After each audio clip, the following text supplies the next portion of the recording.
Bom dia. Então, meu nome é Eliana, eu sou esposa do Dudu e sou prima da Elisa. Não sei se a minha pregação é na pegada da Elisa, não. Mas eu aprendi com ela. A gente viajava junto quando eu era bem novinha. E a Elisa é uma pessoa que influenciou muito a minha vida, a minha fé. Então, eu sou grata a Deus pela vida dela, eu tenho certeza que vocês também. Bom, então hoje eu estou incumbida de falar sobre o Natal. E Natal é uma época em que todo mundo... O assunto é bem batido, né? Um assunto muito conhecido. E eu quero falar sobre uma novidade. O meu tema hoje é Natal é luz. Então, bem normal, bem comum. A gente vê nessa época do ano luz para todo lado, né? Põe luz nas casas, luz na cidade. Tem umas outras coisas que a gente agrega, né? Tem Papai Noel, tem árvore, tem mais um monte de coisas. Mas eu acho que a coisa mais característica do Natal, ou talvez a que a gente mais lembra, é Natal é luz. Às vezes a pessoa nem é cristã, mas você pergunta, o que é Natal? Ai, Natal é luz. Né? Aquela coisa bem etérea, assim, né? Bem vaga. Seja lá o que for essa luz, uma luz que brilha em mim. Deixa a sua luz brilhar. Então vamos falar sobre Natal e que Natal é luz. E eu gosto de falar, gente, eu tenho um tema só. Minha pregação, quem já ouviu, é a mesma coisa sempre.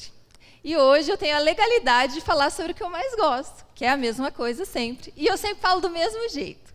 Então, se você já me ouviu falar, eu falei pro meu marido, seu fardo, é que você tem que me ouvir muitas vezes falando a mesma coisa. E hoje, tadinho, vai ouvir de novo. Mas a questão é a seguinte, eu tenho um tema só. Ele começa em Gênesis e termina em Apocalipse. E eu sempre gosto de falar sobre a história inteira. Porque para mim não faz sentido a gente falar sobre algo que Deus fez e não contextualizar. Então, imagine, eu gosto de falar como se eu estivesse explicando para uma criança. Você pega uma criança que nunca ouviu falar de Deus, de Jesus, de nada, e você diz assim, olha, o Natal, nós vamos comemorar o nascimento de Jesus. Ela, que legal, o mundo inteiro comemora. Mas, papai, por que a gente comemora o nascimento de Jesus e não o meu, ou o seu, ou o de outra pessoa? Não, porque Jesus é Deus. Entendeu? Mas por quê? Então, é que Jesus veio nos salvar. Do quê? Você começa a fazer as perguntas e você vai ter que voltar para Gênesis. É inevitável. Você vai ter que explicar que tem um Deus maravilhoso, cheio de bondade, que criou os céus e a terra, e esse mundo onde nós vivemos. E ele colocou um casal ali no jardim, e assim vai. Então, eu vou ter que começar por aí. Porque Natal, apesar da gente poder falar de todas essas outras coisas, inclusive que nós cantamos hoje, Natal não é falar sobre a cruz de Jesus. Natal, você senta no Natal, você não vai contar que Jesus sofreu, morreu na cruz e ressuscitou. Você tem uma data específica em que você vai celebrar esse momento, porque a sua salvação veio disso. Mas Natal é o momento de celebrar o nascimento de uma criança. E a pergunta é por que Natal é luz e o que luz tem a ver com uma criança nascendo num país super pequeno, politicamente e economicamente irrelevante para o Brasil. Por que nós brasileiros celebramos um judeu nascendo numa cidadezica de Belém, pobre, sem nenhum reconhecimento? Por que a gente gasta tanta energia no mundo todo para celebrar o nascimento dessa criança? Então, eu queria começar lendo João 1, texto muito conhecido.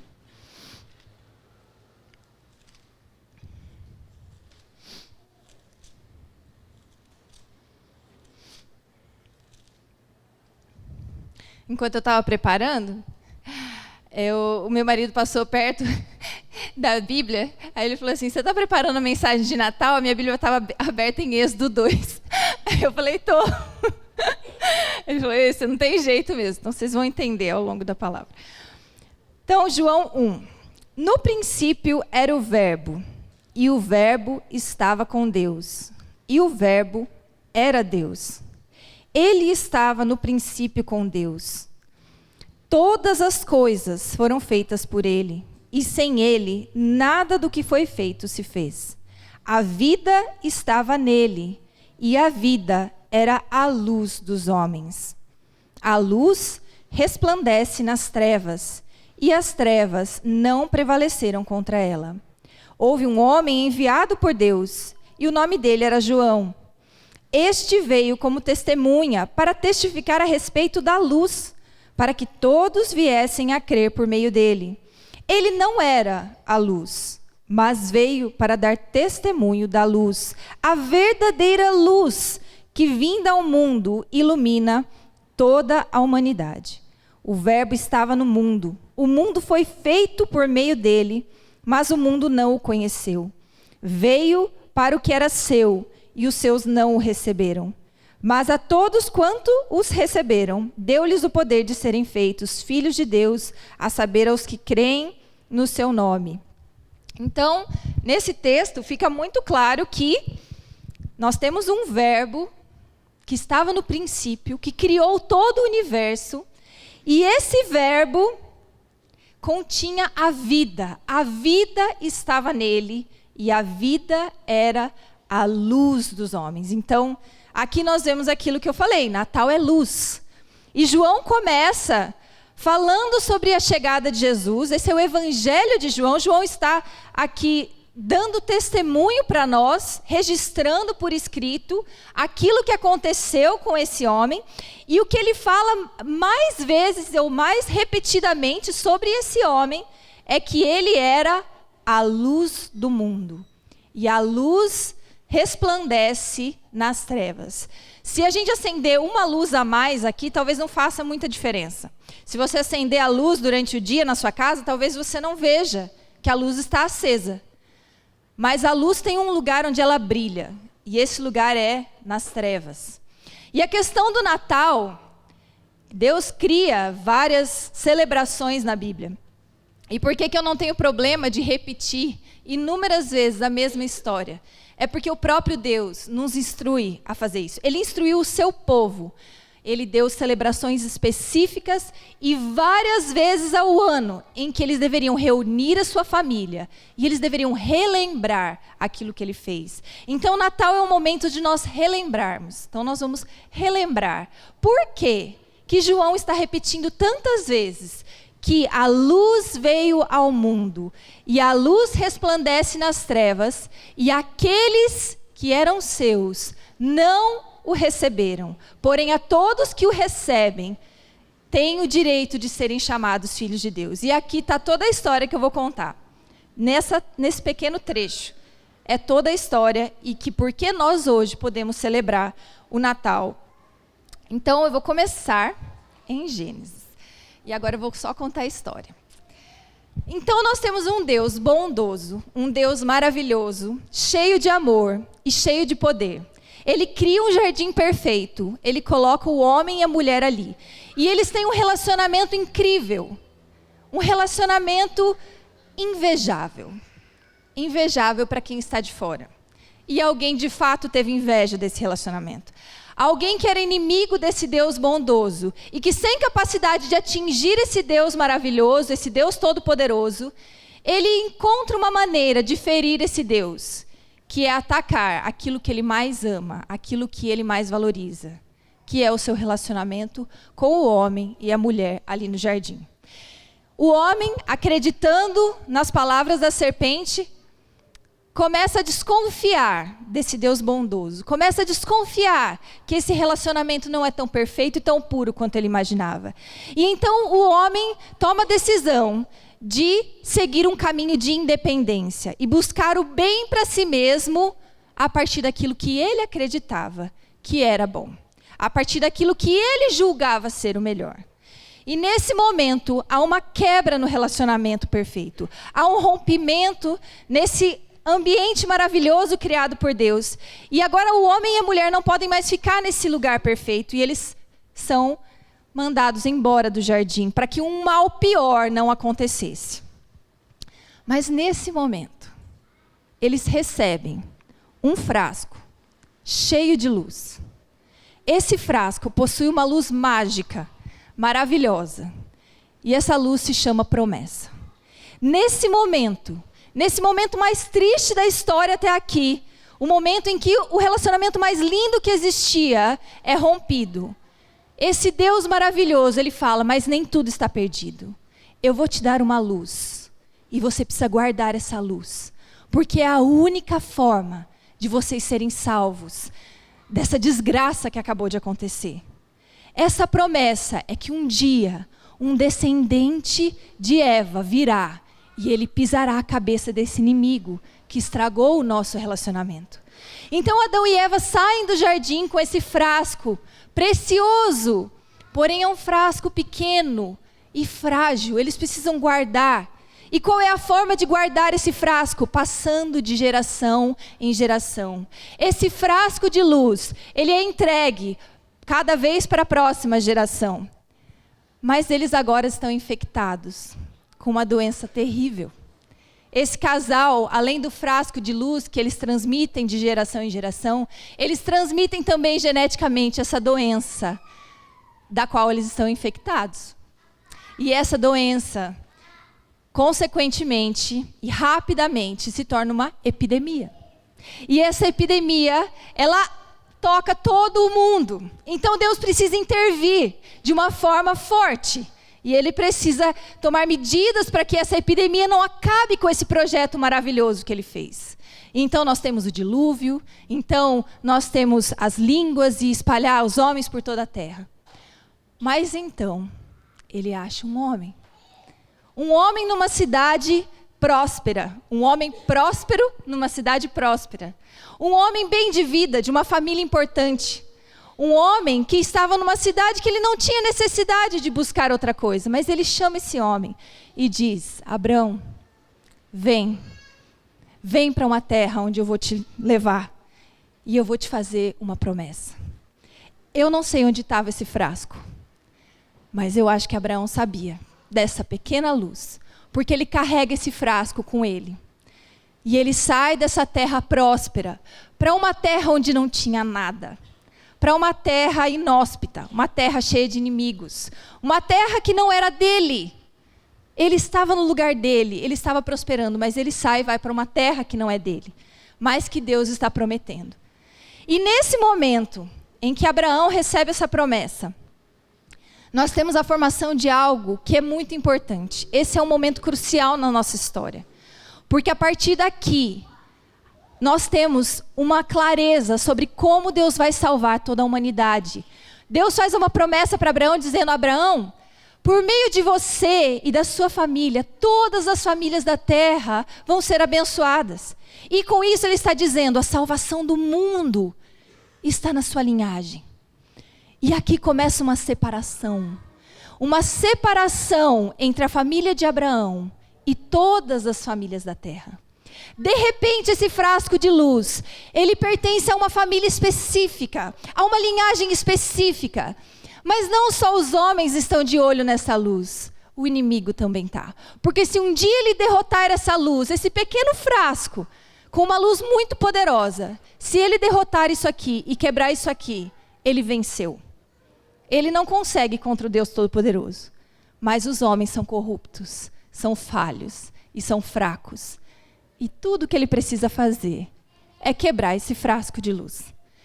Então Abraão sai e obedece a Deus. E nós temos a linhagem de Abraão, e nós temos uma promessa, nós temos um descendente. Mas o tempo passa e nós temos 400 anos de trevas. De repente, some esse frasco de luz. O que aconteceu com esse povo? Eles já não estão mais na terra prometida. Eles já não têm mais condições de perpetuar aquilo que Deus deu para Abraão. Eles estão escravos debaixo de uma nação poderosa. Eles se multiplicaram tanto que agora o faraó toma uma medida drástica e diz, todos os bebês agora vão ser mortos. Nós não queremos mais que esse povo se multiplique. E aí vamos abrir comigo em Êxodo 2.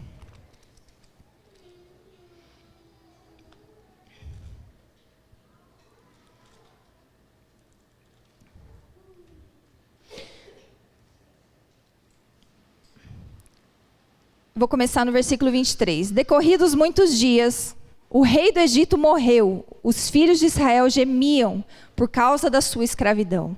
Eles clamaram e o seu clamor chegou até Deus.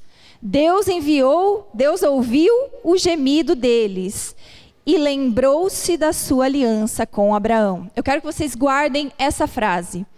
Deus ouviu o gemido deles e lembrou-se da sua aliança com Abraão, com Isaque e com Jacó.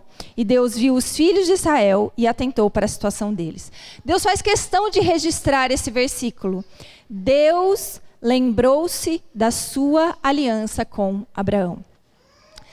E então, vocês conhecem a história, nasce um menino muito belo. A Bíblia também faz questão de registrar isso. Ele é salvo milagrosamente, eu não sei como, que ninguém ouviu o choro desse bebê. Mas ele é salvo, ele é colocado num cesto e, enfim, todos conhecem como essa história se desenvolve. Moisés se levanta como um grande libertador de Israel ali. Ele leva o povo para fora do Egito. E ele conduz o povo até a terra prometida. Porém, Moisés, apesar de ser um grande libertador, ele não entra na terra prometida junto com esse povo. E agora nós temos um povo enorme que se multiplicou muito. E onde é que está o frasco de luz? O frasco está ali, entre eles, e ele precisa ser mantido a salvo. Esse frasco de luz precisa perseverar para que todas as nações sejam abençoados por meio dessa promessa. Mas a única coisa que eles têm agora é que esse descendente, essa promessa que foi lá dada em Adão e Eva, esse descendente viria da tribo de Judá. É tudo que eles têm aqui. Mas em Moisés nós temos uma outra promessa que é muito distinta. Porque a procura é sempre, qual é a descendência? De onde vem essa semente? E aí em Moisés, Deus dá uma clareza diferente sobre como viria esse Messias, esse Salvador, essa luz do mundo. E ele seria, em Deuteronômio 18 fala que ele seria semelhante a Moisés. Moisés, o grande libertador. Israel nunca se esquece. Para Israel, a fala é sempre a mesma. Como no dia em que Deus nos tirou do Egito. Tirar do Egito para Israel é um marco muito grande na história, assim como eles serem filhos de Abraão. Mas agora Deus compara esse Salvador que viria, não com a linhagem, porque Moisés não pertence à linhagem de Judá. Mas agora eles colocam Moisés como um modelo de Salvador que viria. Ele nasceria da tribo de Judá, mas ele seria semelhante a Moisés. E isso o povo não esqueceu. Eles ficaram com aquilo na memória. E aí a história se desenrola e nós temos esse povo entrando na terra prometida com Josué. E nós temos o povo se desenvolvendo, a história rolando, os inimigos atacando. E então nós temos uma novidade sobre essa luz. Para onde que ela iria? Para onde que foi esse frasco da tribo de Judá? Se levanta um rei. E esse rei é muito especial, é o rei Davi. O rei Davi vem, reina, ele tem o coração segundo o coração de Deus. E esse rei, ele recebe outra promessa, uma clareza ainda maior. Agora o descendente não viria apenas da tribo de Judá, mas ele seria filho de Davi. Mas aqui acaba a clareza. Essa é a última informação, é a última dica. E o inimigo está de olho. Ok, eu preciso da descendência de Davi. Eu preciso do descendente de Davi. Eu preciso saber quem é esse descendente que virá. E a história continua. E esse povo, detentor desse frasco de luz, eles começam a acreditar que a luz, na verdade, pertence a eles. Essa luz somos nós. Nós somos a luz do mundo. Nós é que vamos abençoar o mundo todo. Nós possuímos o poder porque nós temos o frasco de luz. Ninguém pode tirar esse frasco de nós. E com o orgulho crescendo nesse povo, a ruína também vem. Nós temos o reino dividido. As tribos do norte vão cativas para a Síria. E aí a tribo de Judá, não, mas o frasco não pertencia às outras tribos. O frasco é nosso, o rei é nosso, a descendência é de Davi. Nós é que temos o frasco e Deus nunca vai nos tirar daqui. Porque afinal de contas, como é que ele vai salvar toda a humanidade? Nós é que temos a luz é nossa. e profeta após profeta, avisando da ruína que chegaria. E o povo não se rende até que eles são exilados. E mesmo depois que o exílio acaba e eles voltam, a luz nunca mais brilha. Israel, que seria a luz do mundo, se mistura com as outras nações. E eles não brilham mais. E novamente, nós temos um período de 400 anos de trevas. Prestem atenção, Deus é detalhista. As histórias estão aqui com detalhes, não é para nós simplesmente desconsiderarmos. O povo que deveria ter a luz para o mundo, achou que era a luz, mas eles deixaram a luz esquecida. E as trevas vieram sobre a terra. 400 anos não há profecia. Por 400 anos há um silêncio na terra. Há uma treva apalpável.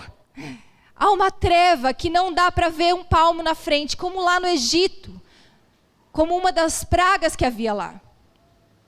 E essa treva tomou conta. O povo de Israel, que já tinha voltado para a terra, agora estava escravo novamente. Escravo, preste atenção, de uma nação poderosa. Eles praticavam seus rituais, mas as leis eram as leis dos romanos. As leis não eram mais as leis de Deus que prevaleciam, embora eles tivessem as sinagogas e os templos e os sacrifícios. Agora essa luz estava perdida. Onde é que estava a luz do mundo? Então vamos comigo agora abrir em Lucas, capítulo 1.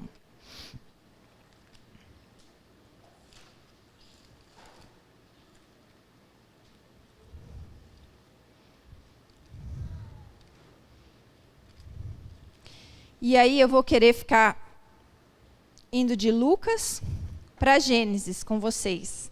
Então se vocês quiserem deixar Gênesis meio no jeito, aí podem deixar preparado.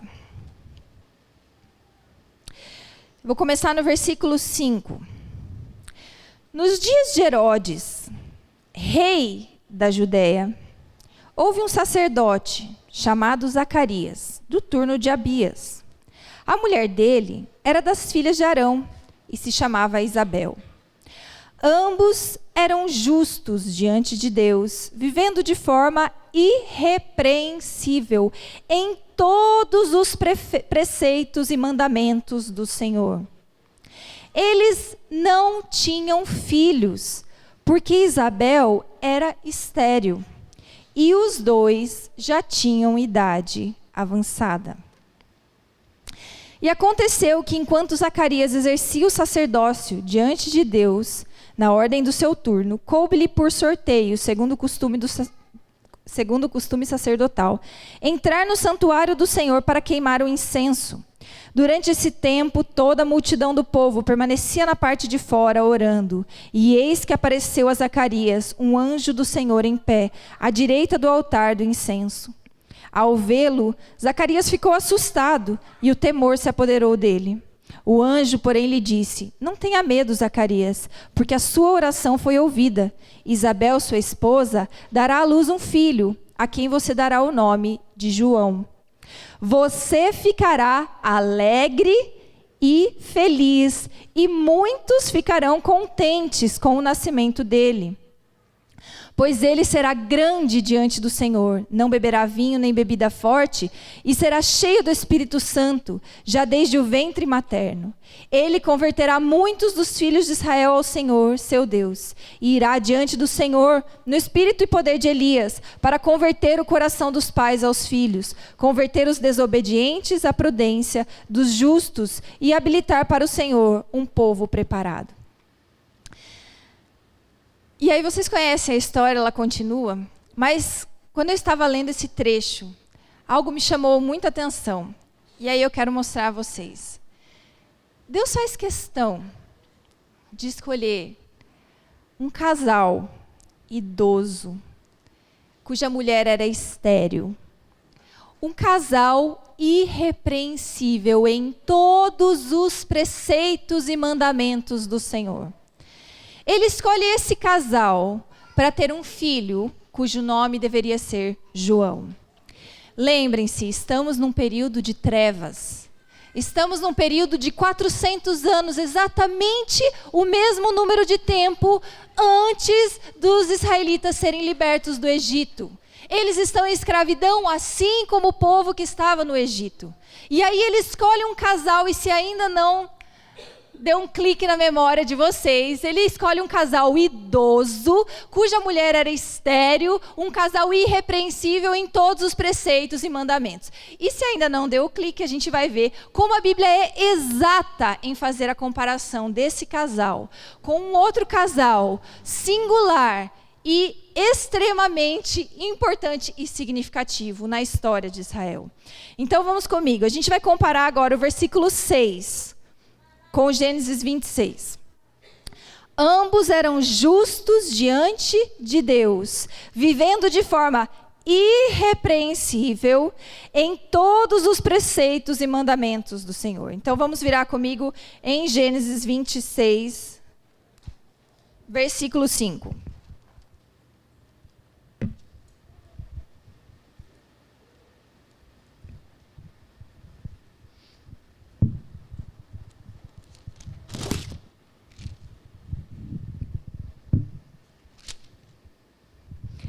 Aqui Deus está falando com Isaac. Escute o versículo que diz o seguinte: porque Abraão obedeceu a minha palavra e guardou os meus mandamentos, os meus preceitos, os meus estatutos e as minhas leis.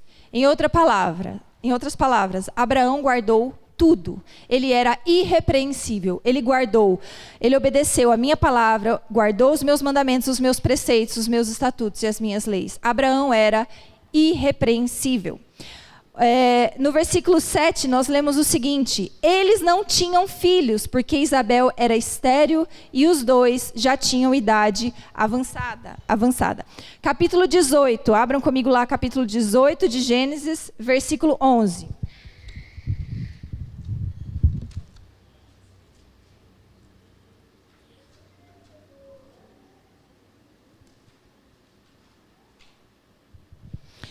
Versículo 11 diz o seguinte: Abraão e Sara já eram velhos, avançados em idade, e Sara já lhe havia cessado o costume das mulheres. Em outras palavras, ela não só era estéril, como agora não tinha jeito mesmo dela ter filho, ou seja, acabou toda a possibilidade de Sara ter filho. No versículo 14, lá em Lucas diz: você ficará alegre e feliz, e muitos ficarão contentes com o nascimento dele. Gente, por que um anjo precisa vir falar que um casal de velhos vai ter um filho e vai ficar feliz, e que todos vão ficar felizes com ele? É desnecessário. Pensa assim, o anjo vai aparecer, ele precisa falar as coisas essenciais, certo? Ele não vai ter muito tempo, ele não vai ficar... Por que ele vai falar o óbvio? Óbvio que todo mundo, qualquer casal que tem filho vai ficar feliz, mas imagina um casal que a mulher era estéril, que já é idoso. Por que ele vai ficar feliz e muitos ficarão felizes com ele? Vamos comigo lá para Gênesis 21. Versículo 3. Ao filho que lhe nasceu, que Sara lhe dera à luz, Abraão deu o nome de Isaque. Vocês sabem o que significa Isaque? Isaque significa riso. E por que ele significa riso? Porque Sara riu quando ela ouviu, onde não devia estar ouvindo, a conversa de Deus com Abraão. E ela riu falando: você acha que eu vou ficar grávida? Esse cara tá louco. E ela riu. Mas aqui continua.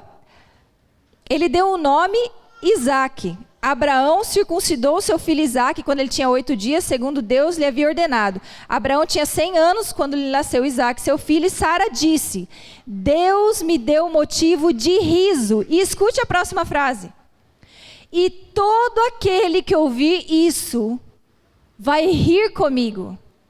Todos vão rir comigo. O anjo está dizendo: ei, Zacarias, você também está rindo do que eu estou te falando. Porque ele faz a pergunta: como é isso? Me dá um sinal para eu acreditar. Tipo, aparece um anjo no turno dele, falando que ele vai ter um filho, E ele fala, sei, me dá um sinal para eu acreditar. Não basta, o anjo Gabriel ali diante dele falando, ele quer um sinal. Ele riu, ele não acreditou. E aí o anjo fala, peraí, deixa eu te mostrar com mais detalhes. Deus não está escolhendo aleatoriamente. Deus não está intervindo na história, escolhendo um casal idoso, porque ele fez um sorteio, assim como Zacarias tinha sido sorteado para estar ali. Deus não fez um sorteio e pegou o casal idoso. Opa, acho que saiu errado esse casal idoso aqui, nem era para ter filho, ela é estéril. Não, ele escolheu a dedo. Isabel não podia ter filhos, ela era estéril. E Deus escolhe esse casal com todas as características que ele precisa. E ele passa uma mensagem precisa, específica. Você vai ficar alegre e feliz com ele. E todos ao seu redor ficarão felizes com essa notícia. E aí tem mais uma. Vamos lá para Lucas 1, 36, 37. E depois nós vamos comparar com a passagem em Gênesis. Agora nós vamos ler o trecho em que Maria já está envolvida nessa história. Eu vou começar no 36, então.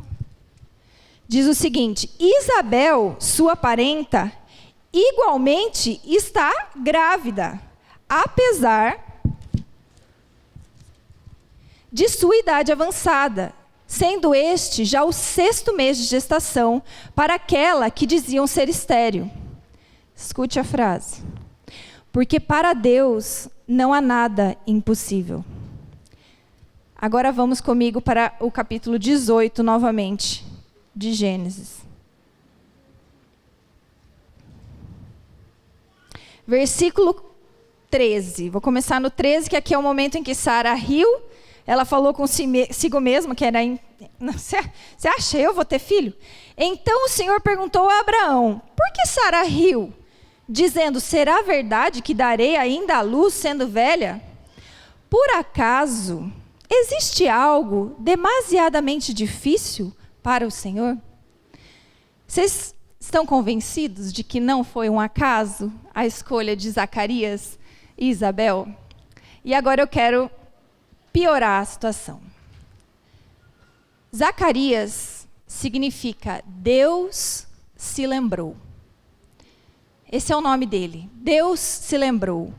Quando ele falava Zacarias, ele estava falando, Deus se lembrou, escuta aqui. Deixa eu te falar, a sua esposa ficará grávida. O quê? Sim. E quando ela ficar grávida e esse bebê nascer, ela vai rir, você vai rir, todo mundo vai rir. E então, ele fala, e o nome do filho será João. E o que significa João? João significa graça de Deus. 400 anos de trevas, o povo está escravo novamente. Cadê aquela luz? Nós deveríamos ser a luz do mundo. Esse é o povo que representava a salvação. A única forma de salvação da terra era por meio desse povo que deixou esse frasco de luz esquecido. E então, Deus se lembrou, assim como o versículo que eu li em Êxodo, Deus se lembrou da aflição do seu povo. Será que ele se lembrou só desse povo? Será que é só esse povo que está em aflição? A terra está em aflição.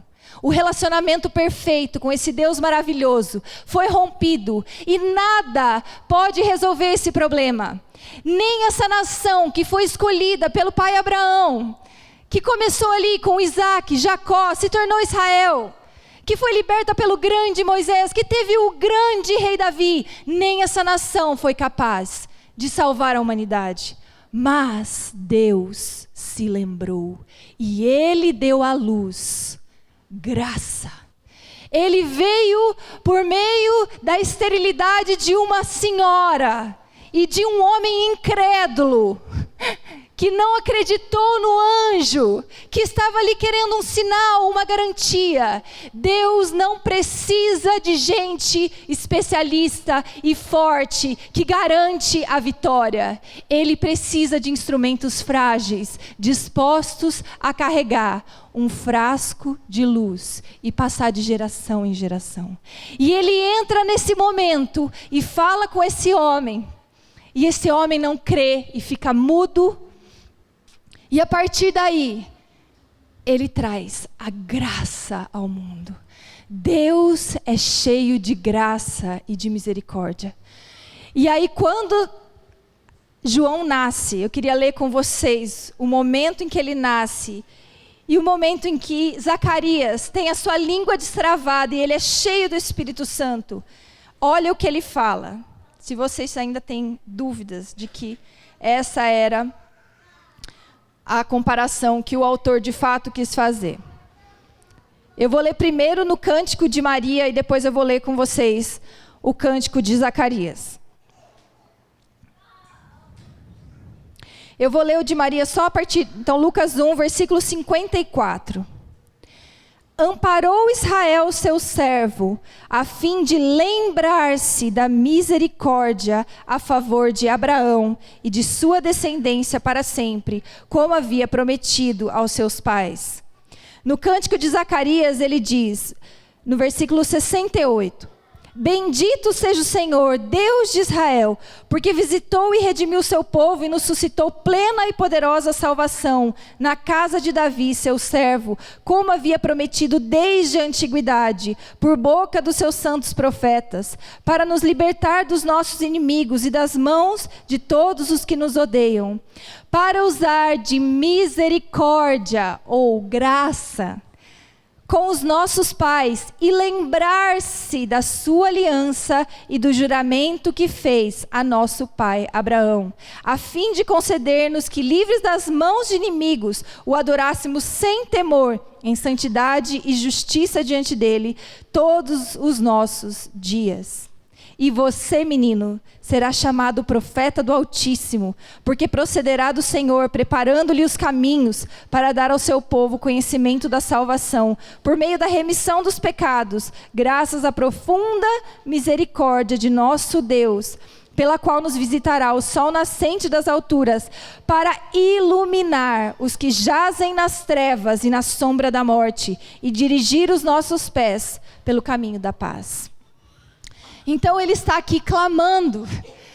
Zacarias foi tomado pelo Espírito, ele estava mudo, e quando ele abre a boca, o que ele fala é, Deus se lembrou. Zacarias abre a boca e fala, Zacarias, Deus se lembrou. E do que ele se lembrou? Da graça que ele tem pela humanidade.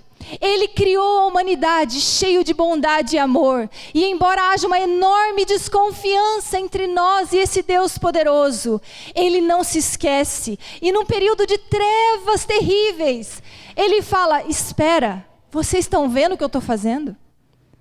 Aqui Ele está apenas anunciando, mas Deus é minucioso nos detalhes.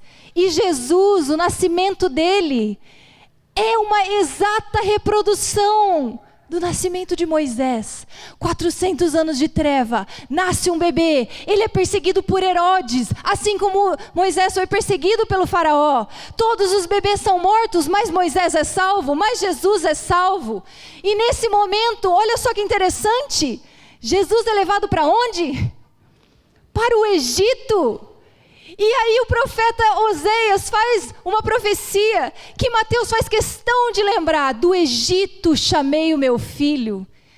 E assim como Moisés não foi capaz de levar o povo até a terra prometida, porque ele era simplesmente uma figura de Jesus. E assim como Davi também não construiu uma casa para Deus, porque ele era simplesmente um instrumento e uma figura de Jesus. Agora vem a luz do mundo.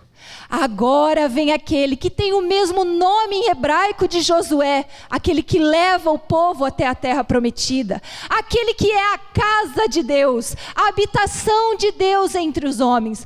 E eis que o verbo tabernaculou entre nós. Deus faz questão, o Natal é um momento de você lembrar das promessas. Zacarias é escolhido porque o Natal é o momento em que Deus se lembra da humanidade e nós precisamos nos lembrar da fidelidade dele. Não podemos nos esquecer, um frasco de luz foi dado e ele foi levado e carregado por mãos quebradas, por mãos frágeis, por mãos corrompidas, ele foi carregado. E essas mãos acharam que eles eram a luz, mas eles não eram.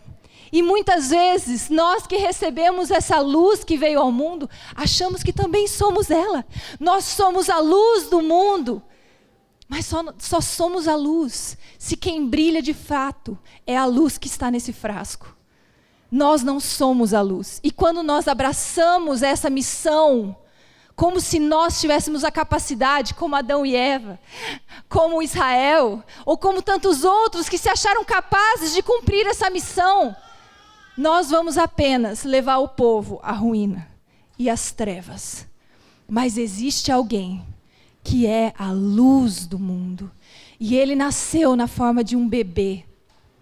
Ele não poderia vir nas alturas, sobre um cavalo branco, com a sua espada reluzente. Ele não poderia. Por que ele não poderia? Por muitas vezes nós fazemos essas perguntas, por que Deus não veio logo lá no céu, rachou o céu, brilhou uma grande luz, e ele desce naquele cavalo com a sua espada poderosa, e acaba com os inimigos, salva Israel. Por quê, gente? Porque foi feita uma promessa, num jardim perfeito, de que o homem viria a partir da descendência de Eva. E não tem como esse Jesus vir num cavalo branco, descendo do céu, sem ele nascer de uma descendente de Eva. Porque o Natal fala sobre Deus lembrar-se da promessa feita a Abraão. Deus vir ao mundo em forma de bebê frágil é o cumprimento de uma promessa. É a fidelidade dele sendo revelada na forma de um bebezinho frágil. Percebe? A luz, ela está num frasco frágil, mas ela é uma luz eterna. Ela é uma luz mágica. Ela brilha sem você ter que pôr nada ali dentro. Ela possui uma luz própria. Tudo o que nós precisamos fazer é carregar esse frasco. Esse bebê veio ao mundo, num lugar afastado, aclamado por pastores que cuidavam de rebanhos, avisados por um exército celestial.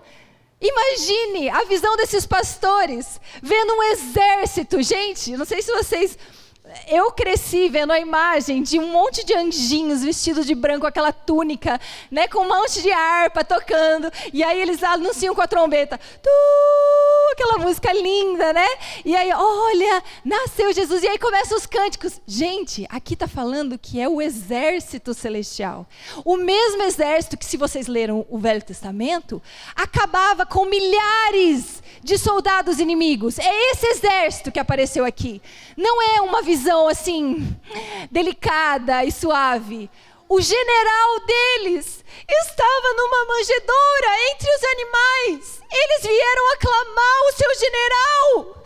Eles vieram ali prestar culto ao Rei dos Céus, ao Criador do Universo, aquele que foi ferido durante milhares de anos por esse povo escolhido e que decidiu nascer de uma menina, decidiu nascer num povo que era escravo, aclamado por gente que não tinha a menor importância, que não tinha lugar para ele num lugar decente. Esses anjos guerreiros aparecem para dizer: aqui está a luz do mundo. E se você ler João de novo, é penetrante você ouvir: e aqueles que eram seus não o receberam. Jesus é a luz do mundo, é a única luz capaz de brilhar nas trevas. E as trevas vão aumentar. A boa notícia para nós é essa: as trevas virão. Jesus nos anuncia isso. Eu vim para ser a luz do mundo, mas eu estou indo e eu estou deixando com vocês o meu espírito. Mas não se enganem, porque as trevas virão novamente. E novamente nós precisamos que a luz volte a brilhar. Mas desta vez ele virá rachando o céu. Dessa vez ele virá rachando a terra. Dessa vez ele virá com seu exército, não para aclamar um bebê, mas seu exército virá junto com ele. E dessa vez ele vai trazer a verdadeira salvação. Então o Natal não é a hora de lembrar do sacrifício de Jesus na cruz, mas da promessa que ele fez e que ele cumpriu. Ele não poderia vir de outra forma, porque ele se lembra da promessa que ele faz a homens corruptos e frágeis.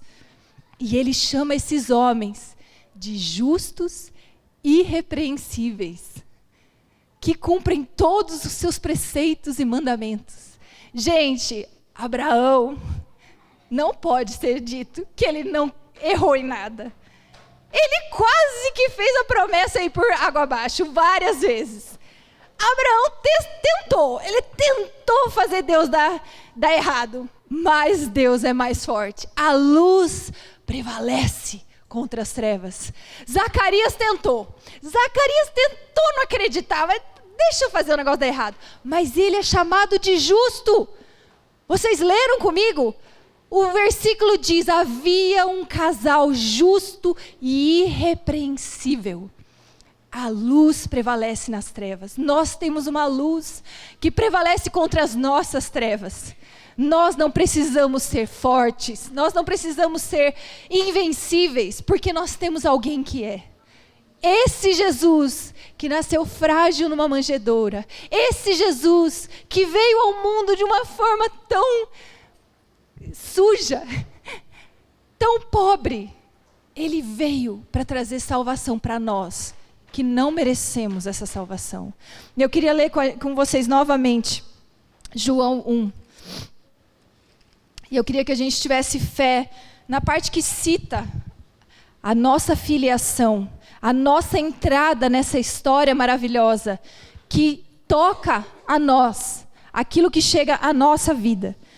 No princípio era o Verbo, e o Verbo estava com Deus, e o Verbo era Deus. Ele estava no princípio com Deus, todas as coisas foram feitas por Ele, e sem Ele nada do que foi feito se fez. A vida estava nele, e a vida era a luz dos homens. A luz resplandece nas trevas, e as trevas não prevaleceram contra ela. Houve um homem enviado por Deus, e o nome dele era João. Ele veio como testemunha para testificar a respeito da luz, para que todos viessem a crer por meio dele. Ele não era luz, mas veio para dar testemunho da luz, a verdadeira luz que, vinda ao mundo, ilumina toda a humanidade. O Verbo estava no mundo, o mundo foi feito por meio dele, mas o mundo não o conheceu. Veio para os que eram seus, e os seus não o receberam. Mas a todos quantos o receberam, deu-lhes o poder de serem feitos filhos de Deus, a saber, aos que creem no seu nome, os quais não nasceram do sangue, nem da vontade da carne, nem da vontade do homem, mas de Deus. Então, que nós possamos nesse momento crer que a verdadeira luz veio ao mundo, ela prevalece contra as trevas, e nós somos convidados a crer, e quando nós cremos, nós somos feitos filhos de Deus.